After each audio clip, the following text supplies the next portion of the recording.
So, welcome back, guys, to another Sale Freaks ride along with myself, Michael, and Wilf, who is about to show us his second store. So, in the last video, we'd taken a bit of break over Christmas.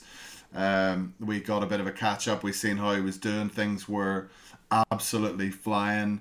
Wilf's now started his second store up to build alongside his first one, and by the looks of things, mate, going pretty well.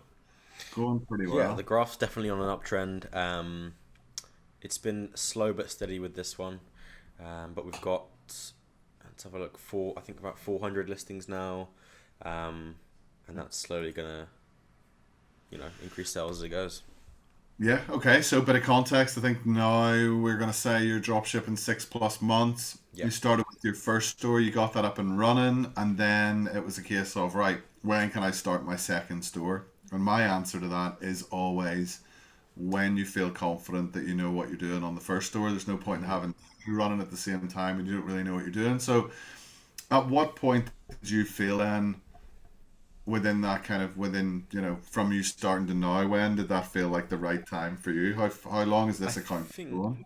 I think a good landmark of when I thought a second store was a viable option is when I would have I'd look over my sales over a day and there'd be ones that I hadn't like noticed.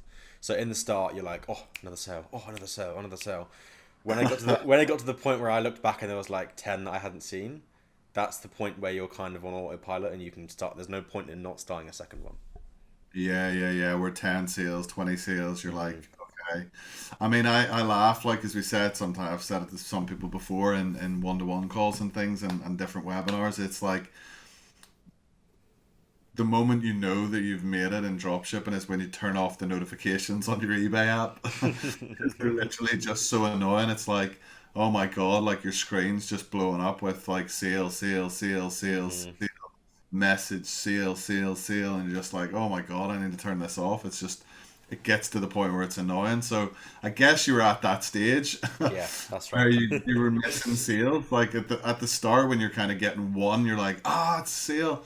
And then Mm. when you start hitting those two and three and four and five, it's like such a rush. So it's awesome because obviously we spoke about it last time.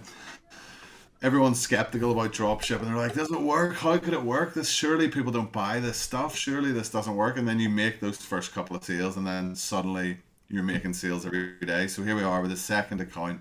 You know, it's doing 50 quid days, it's doing 100 quid days. I mean, there's this It's one only here, got 132. 432 pounds of sales in a day.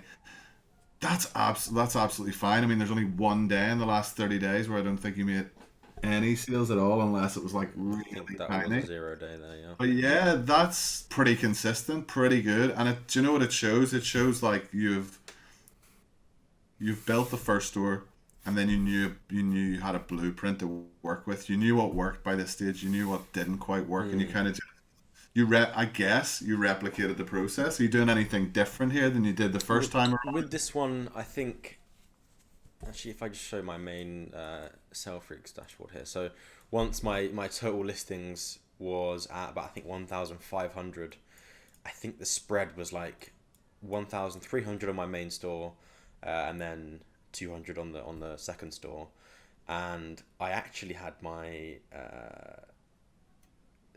profit margins set slightly wrong by like a percentage or two on the second store. So the sales were like going crazy, but I was basically just Right. breaking even. So I was kind of content with it. I thought it was going amazing. And I checked it and I've altered it and it's working back now and it's growing again. But I did actually stop listing for a while, which in retrospect we could be probably in an even better place if I hadn't done that. But we're back up and running now. We're listing every day. Good to go. Yeah, absolutely banging, and no sign of stopping. I think you messaged me like the other day saying I've got my biggest ever sales day, and then shortly after it was like another couple of days later it was like the biggest sales day again, and Yeah. then it didn't stop from there. Um, so like once you've got the recipe, once you're cooking, basically it's autopilot. It's like just keep doing more of the same stuff. List more. Obviously, you've grown listings. You can see from the first of like February there, like your smaller days are double than your previous smaller days, and that's what I Yeah. always on the graph. Are you reaching bigger highs? Are your lows getting slightly less low? I mean, yeah, look at this. Look at this second. This first store is now just like super established. People say January's dead for e-commerce. Well, like, I have to say I did not notice that. yeah, 166% rise. Do you know what the difference is? You do not have quiet periods when you're constantly thinking about scaling Mm, up. hmm. Like we talked about that last week. It was a big takeaway from me whenever you said that. I think it was Dan had mentioned that Yeah. or something. Like that is so true, or Grant, or whoever it was. It's so true. If you're Mm, constantly scaling, constantly growing your business, you don't feel like those. You don't feel like a low patch. If you have one store, for example, if you had this one store and you had that one day with no sales, you might think, "Oh, what's going on? What's going on?" mm. You probably didn't give it a second thought because on the other store on the 23rd of January, you were hitting like 250 quid's worth of sales or whatever it is. Like it's like whatever.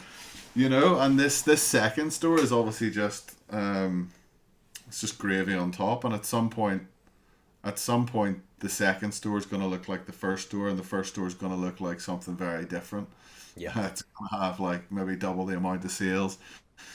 Your metrics and everything are staying nice and clean. Obviously, we had a bit of an issue right at the end of last year. We went below We did. standard, dug out, we got out of that.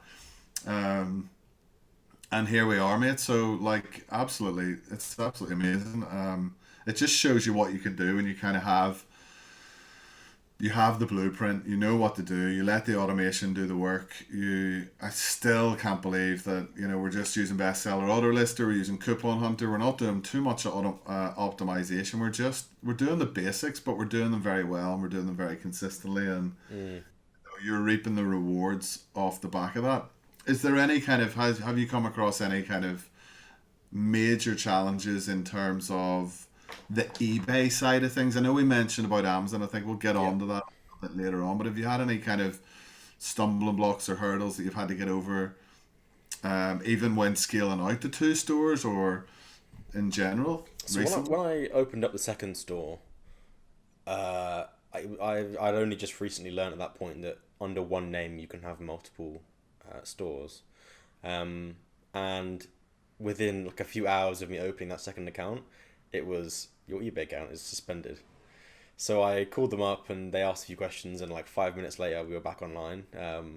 They were saying it was just some kind of verification process, but that was something which sort of took me back. And then I'm going to try and think of a way to work around that for when I open maybe a third store, or something like that. Okay, so talk me through that process, Wilf, because that's really good. It could be the title of the video. Mm. But you get the email, right? And if I'm right in saying, touch wood, I haven't seen this one recently on any account that I've been working on, but it says your account has been indefinitely suspended. Yes, yeah. Those lines, right? So for the average person that maybe has watched these videos, they're starting dropshipping, they've maybe opened a legit in their own name eBay account to get this message, what would most people do? Most people are going to read indefinitely and think, shit, well, I'm screwed. Yeah. So talk me through kind of what you did, what happened, how did the email come? Did it come soon after you opened the account straight away? What was the process, and then how did you handle that? Yeah, so on my second kind of email account, it came through, and I remember there was a basically a part at the bottom saying like, see what you can do to solve it. And we went through that, and it was just straight to customer service. Got on the phone, and then they asked me a few questions like, what am I going to be selling? Um, am I going to be buying mostly or selling mostly? And I kind of just said like household items, something like that. And then they came straight through. I think like an hour later, I got the email. Your account, I think it was like, great, you're ready to get selling, or something along those lines. Plugged it into Sell Freaks and started listing. So it was quite a simple comeback from that one. Awesome. So so when you get on, did you go on live chat or on the phone with eBay? Sorry, I always just go straight on the phone. straight on the phone. A lot of people don't like talking on the phone. Me being one of them. getting on the phone to eBay is going to be the best Yep. possible solution. Chat, you can get over these suspensions and they will ask you similar questions on the chat.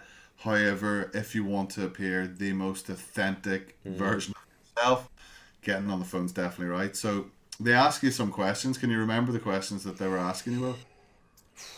I think definitely one of them was what kind of things are you going to be selling? They also asked what's the price range of the items you're going to be selling. So I just Yeah. gave some very kind of general price range. I think like I don't know, like £10 to £100 or something. Um, Yeah.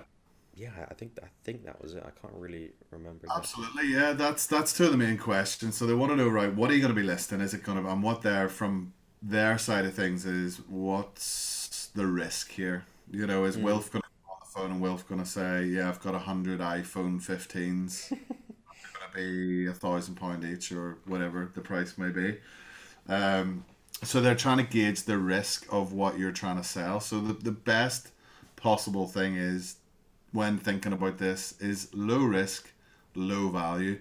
I find the best thing to do would be I've often said in the past like, oh, I'm moving house.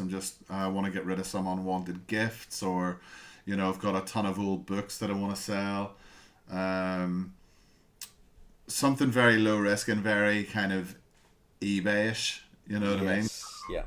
That's kind of the best possible way if you're opening a business account. If you got or sorry, if you're opening a personal account. If you're opening a business account, you might say, I've got a bricks and mortar store. I'm looking to sell some excess stock that hasn't sold or Hmm. something like that. What's the items? I would generally go for household items, and make sure I would tell them it's like unbranded kitchen accessories, bathroom accessories. Price range for both of those options, personal and business, would be 15-20 quid average, something Yeah. like that. I think they used to ask you as well, what would your like dispatch and delivery times look, Yes, that's right. I did and actually they'll get that question. ask you who is your courier, who do you plan to use as a courier. And again, definitely don't say you're drop shipping using software from Amazon and Amazon are going to deliver your Mm. parcel to the customer. That's a no-no. um, So I mean the general things work. 1 to 2 day dispatch, 2 or 3 days courier. Uh, and I generally just say Royal Mail because that's the kind of most kind of Yeah. known one in the UK. If you're in the US, UPS, FedEx, something like that, similar delivery times. But that's what they want to hear. They want to hear sort of uh, realistic delivery times Yeah. and realistic couriers, and that's generally it. So they're really just trying to gauge, is this person going to be a risk to our community and our customers. They do background checks, they do like KYC checks and things like that, and sometimes what it could be, Wilf, is they see you've already got an account on file, and it's a case of, oh, is this definitely the right person, or could he be trying to impersonate this person to open up an eBay? Hmm. Hmm. It's very common. It's also very, very like more common in quarter 4. Like they almost Okay. suspend every account in quarter 4 when you're opening new accounts. Mm. Uh, and it's basically because quarter 4 it's a great time to scam people. More people are shopping. More people are like in a rush. Yeah. Overlooking things, and generally speaking, and I think eBay have come out and said this. That fraud and scams and things like that, they do tend to be more frequent. So I think they just turn up the dials on the security algorithms when it's in these sort of heightened periods, and Yeah. and that's why it happens. But yeah, that's awesome. So you can always get out of these things. Just because it's eBay logic, indefinitely suspended or permanently suspended is not always the case. Mm. So that's cool because you could have easily just went, all right, I'll just stick with the one account or whatever, and plodded along as you are. So it was good that you kind of had the sense to kind of try and overcome that hurdle. Yeah. Definitely. Anything else apart from that? That's a pretty big one. You could have been suspended, but you're back. So Yeah. I mean, obviously, returns are a factor, um, and they're an unfortunate truth of all kind of online selling, I guess. But honestly, with the method that you use and that you teach, it's not too much of a hassle, right? Yeah, it's just that's just one of those learning curves. If you've not been in, selling online or ever had to deal with this stuff, it's just something new, but it's something very, very normal. I think a lot of people get panicked by returns and things like that. It's just normal. I've bought stuff and had to return it for whatever reason. It's Yeah. just part of retail, part of commerce, and not something to be scared of. And eBay are very aware that people will return items. They want to see you accepting returns and keeping the customer happy. So it's just part of it. How about kind of managing two stores? Have you kind of kept on top of the customer service on both? Have you kind of forgotten that you've got two stores? How have you kind of managed that? Yeah, so I mean, all messages at the moment and all kind of eBay things that I need to be aware of all go straight through to my phone. I just grab my laptop and answer it kind of straight away.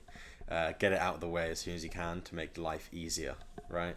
And I think that's part of keeping your metrics pretty good, is getting to people quick, and starting the process of fixing the problem early, so that you don't start 2 days behind, you know. But honestly, yeah, I mean, not too big of a Absolutely. workload.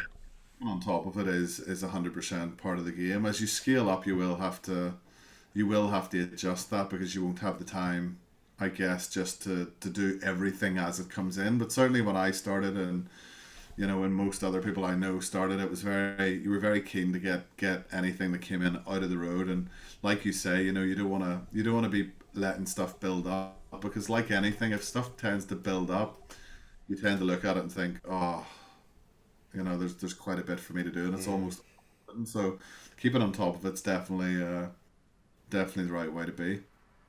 But that's cool, yeah. And like I say, once you know what you're doing in one store, a second store is really just an extension of the first. It's just about mhm. remembering to go into those stores. I guess at some point the next step for you might be to hire a VA to manage something or other to give you time back in your hands, Mm, especially if you're planning on scaling up, you're planning on, opening up more stores or whatever else, or whatever other, yeah. hobbies you want to pursue. And this might be something that you want to automate more as well. So, I although think I think you customer were service is saying, fun, but yeah. I mean, I think you're saying like, um, you find that eBay dropshipping is a really good like starter e-commerce thing to get into, because like you're saying, if you get a VA, you can do other sort of ventures.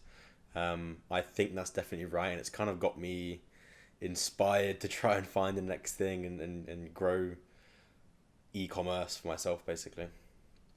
yeah, 100%. I mean, people sometimes look down their nose at, like, what are you doing selling on eBay? Like, whoa, Mm, that's a bit weird.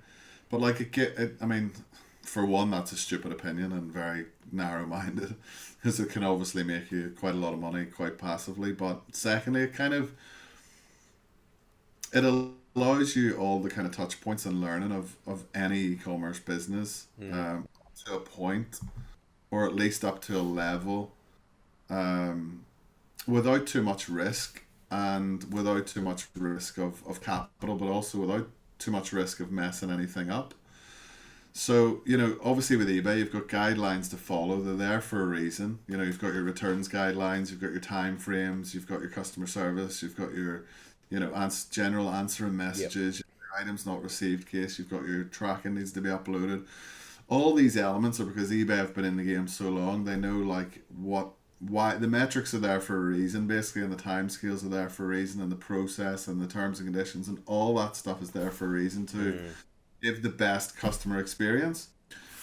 So if you go out and open up your own website, you don't have any of those guidelines realistically. If you're looking to open a shop or open an online store, you don't really have those guidelines. You have, like, you yeah. must have X, Y, and Z in terms of trading standards and whatever, but you're not getting any help if you build your own website or do other business models. So by following eBay's kind of rules, you're getting that whole customer service experience. You're learning how to manage a business.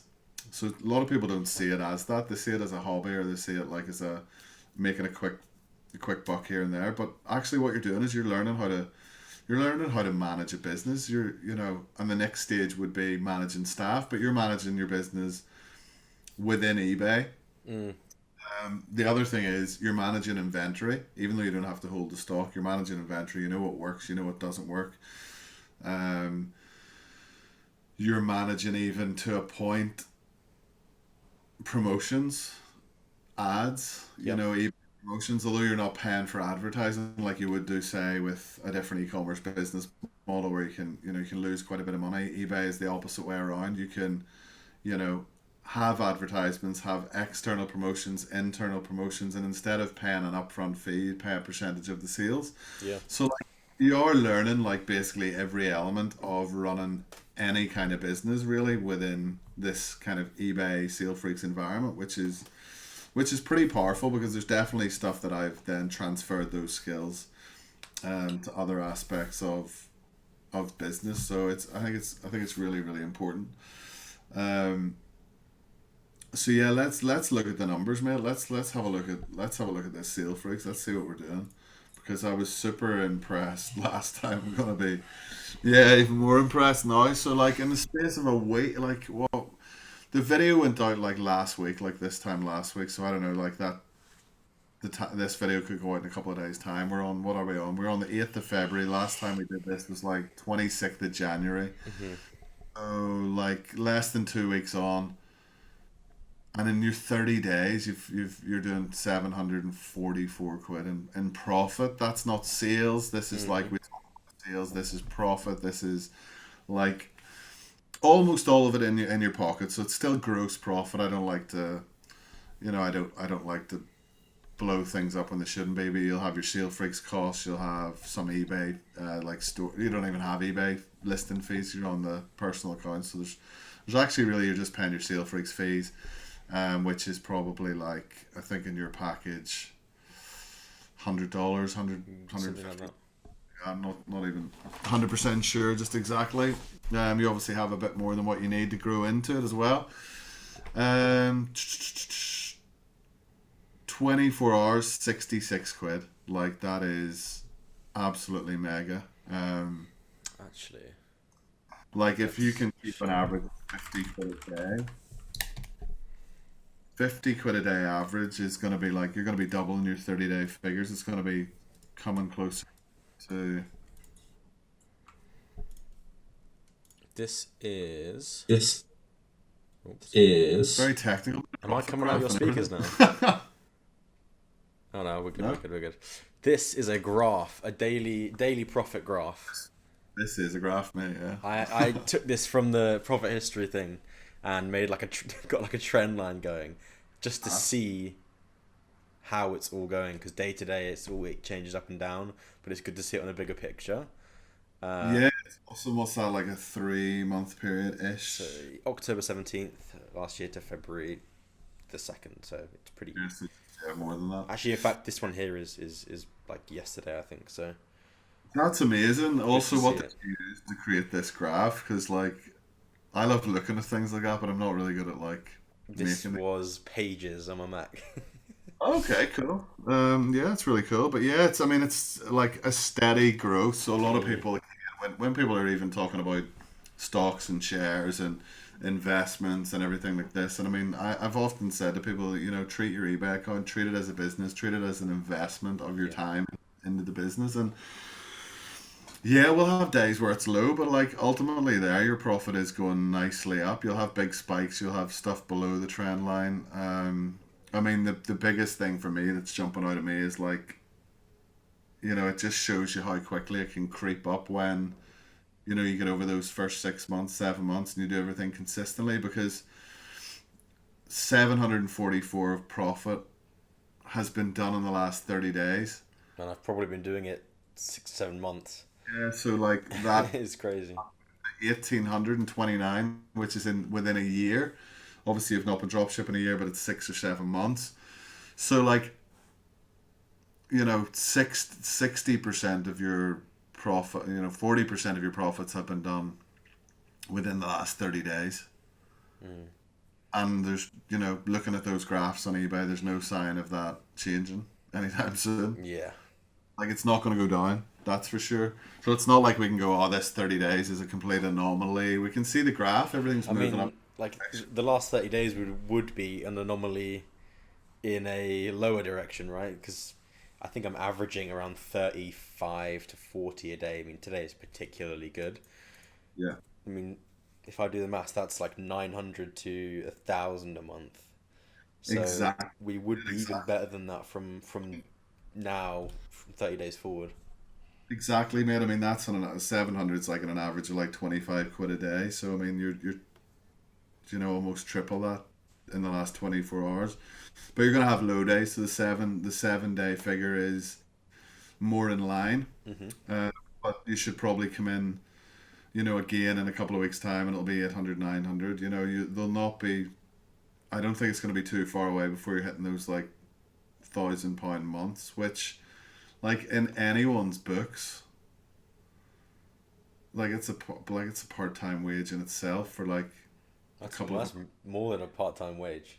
Yeah, It's exactly, man. insane. Like, yeah, I mean, it's insane, and people like it's weird. So a lot of people just don't believe it, or they just think it's not achievable for them. Like I can't stress this enough. You did not have a single clue about Amazon to eBay drop shipping when we first started talking. You Not obviously were aware of eBay, and you were aware of Amazon, and you were aware of e-commerce business models and things, but you'd never touched this type of drop shipping.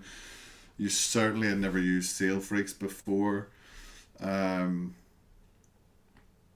so yeah, I think it's quite incredible. It's quite a good example of like literally like what is stopping anyone from doing this. Okay, if you have an interest in it, and you have an interest in making an extra few quid a month. Like it's so risk free. I mean, you're starting off Sale Freaks, free trial. You can have a personal eBay account, 1,000 free listings. You're not even paying to list. You only pay fees when you sell. eBay take those fees out of the sale cost, and you're left with the profit. You don't have to buy stock. You don't even have to. You don't even have to. You don't even have to think about what you need to sell. I get questions all the time on Instagram and stuff. What should I sell?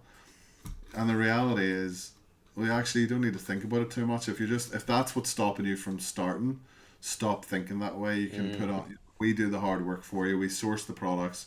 You list them to your store. You make sales. You make profit, and you keep basically scaling up. I mean, is that fair to say? Like, I I mean, there's mean, not.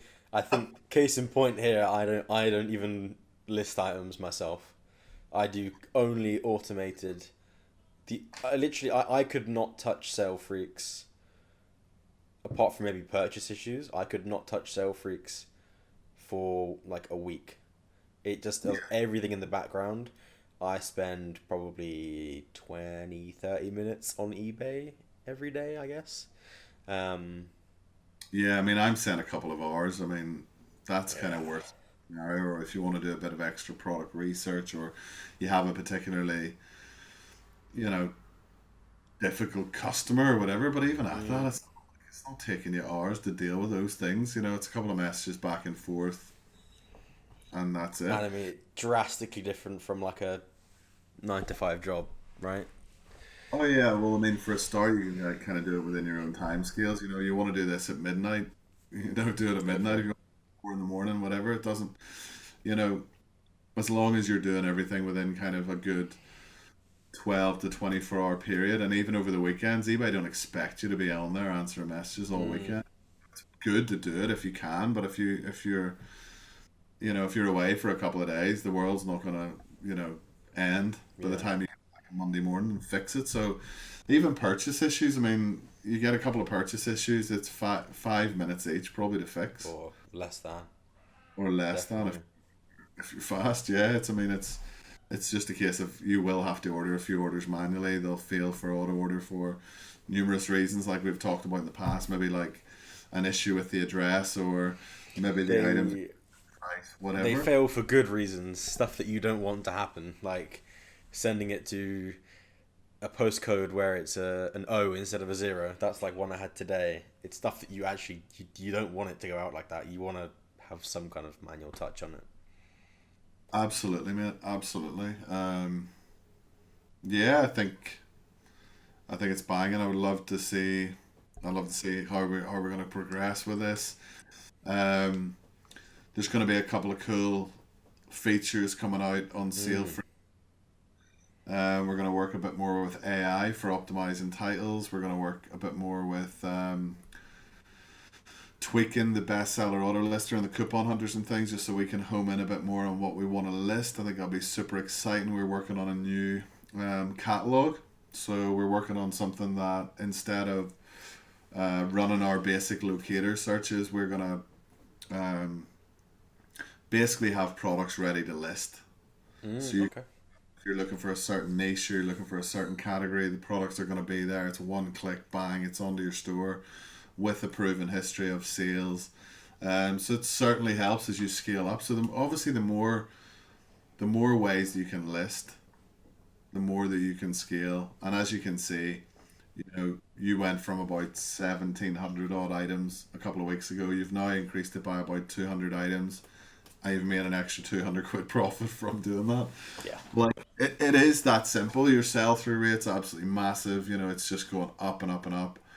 Um, I mean, it's perfect. On that note, I can't wait to see what's coming next on these stores. Definitely an exciting time. I mean, I think when I was at 1,500 listings and just kind of had it set there, I was happy with it. But now I've kind of got a bit of a kick up the arse, and I'm kind of like excited to see where this could go. Because there's no reason why I can't scale and scale and scale. Awesome, mate. We're going to put the link in the description for the Facebook group. I want to get the link in there for the Instagram. If you can drop us a follow on Instagram, that's where we'll post like a lot of updates and a lot of useful information on there as well.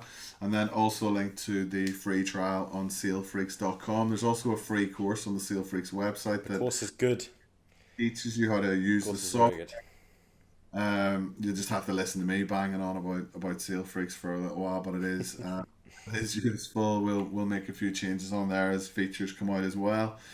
And if you have got to the end of this video, if you wouldn't mind even just dropping a comment in the descriptions of anything that you would like to see or hear from us, or anything that you would like covered off in these videos, it'd be super, super helpful, and we can keep making this content for you and bringing you along on this dropshipping journey.